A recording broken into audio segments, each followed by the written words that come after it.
Hi friends, ഞാൻ ഇന്നിവിടെ ഉണ്ടാക്കുന്നത് ഒരു ചീരപ്പേരിയാണ്. ഇതെന്ത് ചീരയാണെന്ന് അറിയില്ല. അയൽവാസിയുടെ വീട്ടിൽ നിന്ന് കിട്ടിയതാണ്. നല്ല ഭംഗിയുണ്ടല്ലേ ഇതിൻ്റെ ഇല കാണാൻ. ആദ്യം തന്നെ അത് തണ്ടൊക്കെ വേർപ്പെടുത്തി ഇല മാത്രം കട്ട് ചെയ്ത് വെള്ളത്തിലിട്ട് കഴുകിയെടുക്കണം. പിന്നെ ചെറുതാക്കി അരിഞ്ഞെടുക്കാം. പിന്നെ മിക്സിയിൽ തേങ്ങയും പച്ചമുളകും ചെറിയുള്ളിയും ചേർത്ത് മിക്സിയിൽ ഒതുക്കിയെടുക്കണം.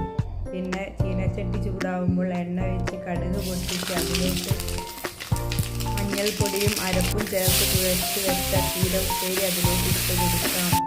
ഇളക്കി യോജിപ്പിച്ച് ഫ്ലെയിം കുറച്ച് അടച്ച് വെക്കണം. ഇതിന് കുറച്ചധികം വേവുണ്ടാകും. 15 മിനിറ്റോളം ഇത് അടച്ച് വെച്ച് വേവിച്ചെടുക്കണം. ഇടയ്ക്ക് ഇളക്കി കൊടുക്കണം. ഇഷ്ടമായ ഉപ്പേരി ഇവിടെ റെഡിയായി കഴിഞ്ഞു.